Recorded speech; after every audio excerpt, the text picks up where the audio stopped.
ججز کے فیصلوں کا اور عدالت کی وہ جو ججز کی ہماری جوڈیشری کی رینکنگ ہے اس کا تذکرہ کیا.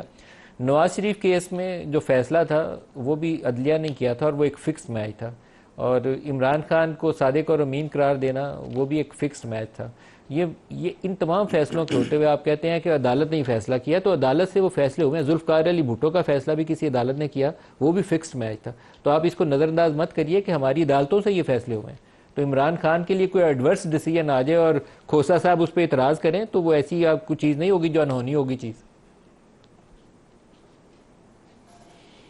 دیکھیں ملک صاحب, یہ ہماری بدقسمتی ہے اور ایسے فیصلے جو ہے وہ موجود ہیں کہ جن کے متعلق بڑی آسانی سے, جس طرح سے آپ نے لفظ استعمال کیا ہے کہ یہ فکس میچ تھا یا فیصلہ تھا, اور اس میں یہاں تک بھی جو ہے وہ ہماری سپریم کورٹ سے فیصلے ہوئے ہیں کہ آمروں کو سند جواز دی جاتی رہی ہے, اور بغیر مانگے آئین کو ایمنڈ کرنے کا جو ہے وہ اختیار دیا گیا ہے.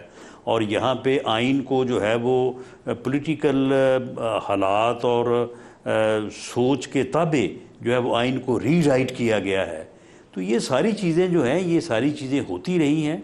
یہی وجہ ہے کہ یہ پھر ماحول بنا, اور اب اس میں جو 26ویں ترمیم ہوئی ہے تو اس میں ایک ایسا بیلنس جو ہے وہ لانے کی کوشش کی گئی ہے کہ وہاں پہ جو ہے وہ اب جوڈیشری کا بھی ایک یک طرفہ اختیار نہ ہو اور ایگزیکٹو کا بھی جو ہے وہ یک طرفہ اختیار نہ ہو, ایک بیلنس ہو, اور اس بیلنس کے تحت جو ہے وہ جوڈیشری جو ہے ایک اپنے معاملات کو لے کے جو ہے وہ صحیح چلے, اور ملک میں عوام کو بھی اور باقی جو بھی فریقین اس کے سامنے ہو, حکومت ہو, اپوزیشن ہو, ان کو انصاف فراہم کیا جائے. سر آپ اگر یہ بیلنس کہہ رہے ہیں رانا صاحب, تو اس بیلنس کو, اس توازن کو بگاڑنے کے لیے آپ نے یہ بیان کیوں دیا کہ چیف جسٹس منصور علی شاہ بھی نہ بیٹھے, جسٹس منصور علی شاہ بھی نہ بیٹھے کانسٹیٹیوشنل بینچز میں, جسٹس منیب اختر بھی نہ بیٹھے کانسٹیٹیوشنل بینچز میں. دونوں متنازع ججز ہیں, دونوں سینئر موسٹ ججز ہیں, اور بائی اینی پروبیبلٹی ان کو کانسٹیٹیوشنل بینچ ہیڈ کرتے ہونا چاہیے.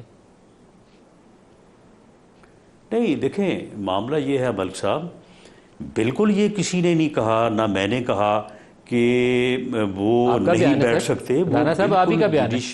یہ سن لیں, میرا بیان ہے. دیکھیں میں نے یہ عرض کیا ہے کہ جوڈیشل کمیشن کا اختیار ہے. جوڈیشل کمیشن جو ہے وہ فیصلہ کر کے منصور علی شاہ صاحب کو بٹھائے, منیب اختر صاحب کو بٹھائے, وہ چیف جسٹس صاحب کو مقرر کر دے. کوئی اس میں قدغن نہیں ہے, کوئی اس میں رکاوٹ نہیں ہے. لیکن میری یہ ذاتی رائے ہے کہ ہمارے وہ معزز جج صاحبان جو یعنی ریسنٹ پاسٹ میں جو ایک گروپنگ ہوئی ہے, اور اس گروپنگ میں جس طرح سے ایک دوسرے کو ایکسپوز کیا گیا, جس طرح سے ایک دوسرے کو خط لکھے گئے, اور ملک صاحب ان خطوط میں آپ نے پڑھا ہوگا جس قسم کے الفاظ استعمال کیے گئے.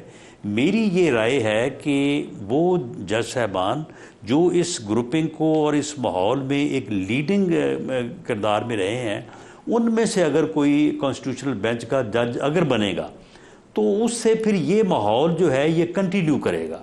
تو بہتری ہے کہ انسٹیٹیوشن بھی جو ہے اس صورتحال سے باہر نکلے, اور عام میڈیا میں بھی ادروائز بھی تبصروں سے جو ہے وہ خلاصی ہو کہ ان میں سے کوئی جج جو ہے وہ نہ بنے. میں نے یہ امید کا اظہار کیا ہے کہ شاید جو جج صاحبان اس کنٹروورسی کا حصہ رہے ہیں وہ خود بھی پسند نہیں کریں گے کہ وہ کانسٹیٹیوشنل بینچ کا حصہ بنے یا اس کے سربراہ بنے. لطیف کھوسا صاحب, جوڈیشل کمیشن بناتا ہے تو بنا سکتا ہے, کوئی روک نہیں سکتا.